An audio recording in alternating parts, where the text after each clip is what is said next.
這可能是今年最不務正業的 Ultra， 全屏屏幕追求手感，攝像頭都要追求更薄。不過確實，你覺得 Ultra 代表什麼呢？到底是影像旗艦還是旗艦手機呢？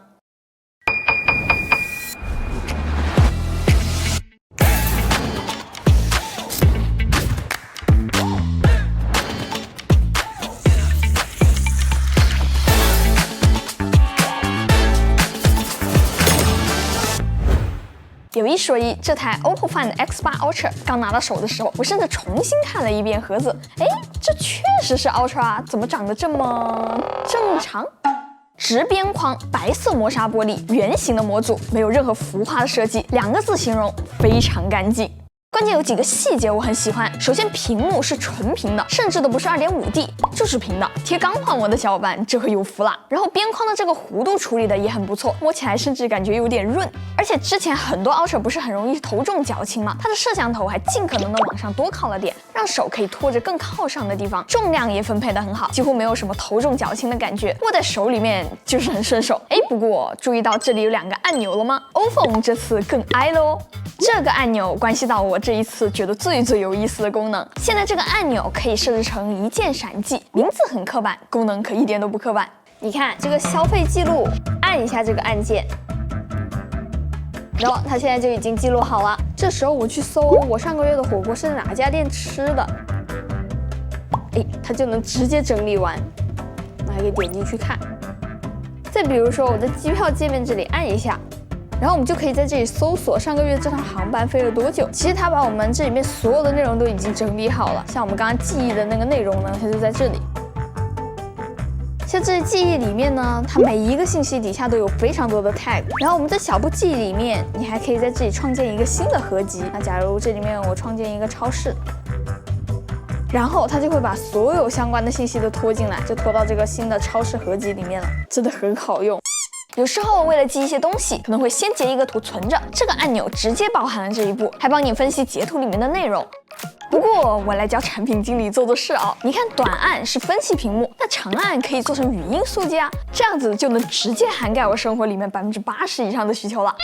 在 X8 上，小布的屏幕識別能力就很強了。N5 上又讓小布接入了 DeepSeek 的能力，你問問題，它就會自己判斷要不要用 DeepSeek 來回答。OPPO 想做的東西，現在已經能看出端倪了。全局搜索能夠自動整合圖片和文件，日程一鍵閃記就是嘗試主動觸發分析，小布記憶幫你歸納整理，覆蓋面和能力也在不斷的擴大。等這些所有 AI 功能終於碰頭之後，形成超級全面的 AI 能力，應該能幫你在超級混亂的各種 App 和數據裡面，精準的找到你要的那一條結果。這是你想要的 AI 嗎？但當然啦，作為 Ultra， 機子可以薄，但是影像讓步是不太可能的。X8 Ultra 還是那麼倔，跟別人走的路線就不一樣，繼續沿用之前4攝雙潛望的規格，留下了原生的6倍長焦，而不是跟着上2億像素的傳感器，還加了個專門的丹霞原彩鏡頭。這次又據說要好好優化夜景人像的表現，效果如何還得出門看看。给大家介紹一下，這位是鱈魚，我們不是同一個人。今天就把手機交給他，讓他去香港幫我拍點照片，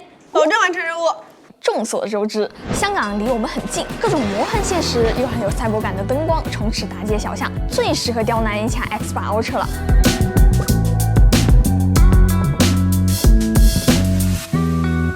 這次我們的計劃是先從旺角出發，這個地方有大家非常熟悉的巴士場景。聽說這裡之前有很多霓虹燈，後來都給拆掉了，真的好可惜啊。然後轉到中環，這裡呢是香港最先發展起來的地方，摩天大樓可以和歷史的遺跡在同一個空間中碰撞。行程的最後呢，我們再回旺角拍一組夜景。理論上這麼走一圈，白天的大光比和濃郁的色彩，各個拎出來都是對 X8 Ultra 夜景人像的超大挑戰。那麼第一站，我們來到的就是旺角。來之前我已經做了很多的功課了，小紅書裡面也收藏了不少。但真的來到這裡，我才理解為什麼就有一種調色叫做港風。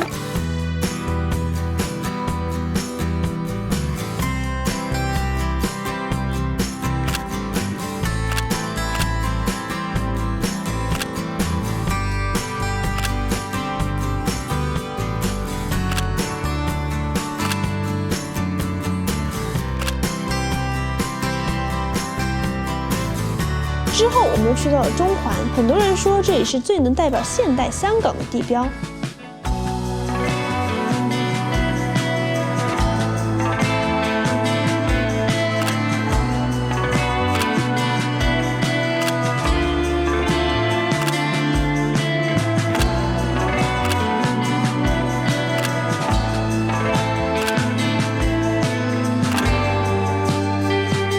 時間在這裡不再是具體的坐標，而是融入了街道本身，你仿佛能真正的感受到它。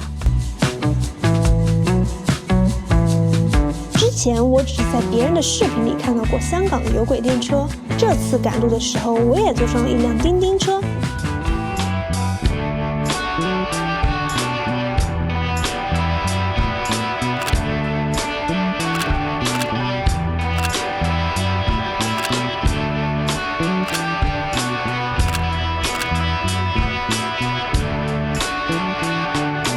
其實这一次的樣片還有蠻多的小細節，我需要給大家講解一下的。就比如說這幾張，你更喜歡哪一種？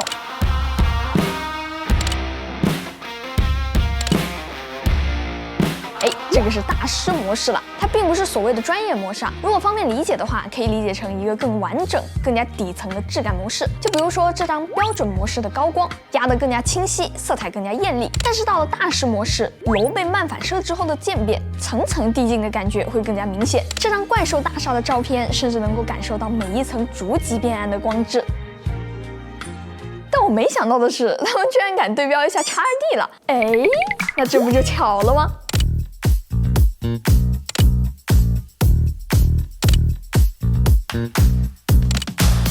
你們覺得達到 XD 幾成功力了？好家伙，可千萬別把虛化也給融合到大師模式裡面去了，那我這 XD 可真要開始頭疼了。壞消息是，人家的人像模式的虛化進步也很大。回來細看，我才發現头髮絲這種其實都不太用說到了。看到這張照片後面的椅子了嗎？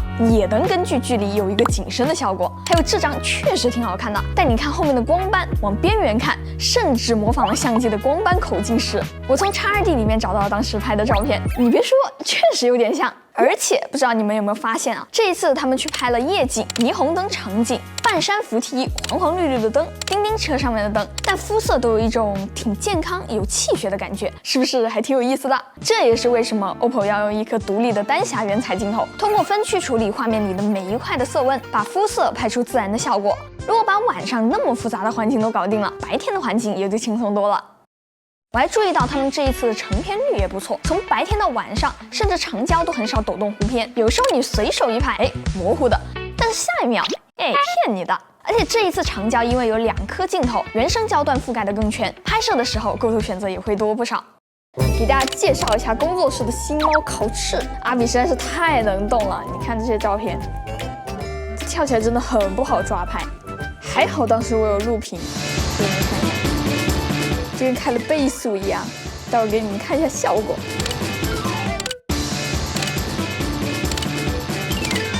這個運動模式抓拍效果也太離譜了。OPPO 這一次還做了一個非常有用的功能，給你們看一組樣片。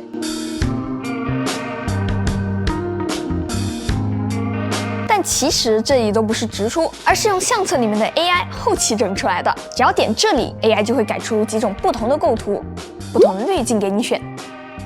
我甚至用它調過好幾張 XD 和 iPhone 上面的廢片。ColorOS 已經從當初酷玩評分3.0，如今變成了 OPPO 手機的特色，流暢好用是最根本的，動畫花裡胡哨只是順便了。這一次多任務管理還換上了一個堆疊狀態，有點一言換世了哦。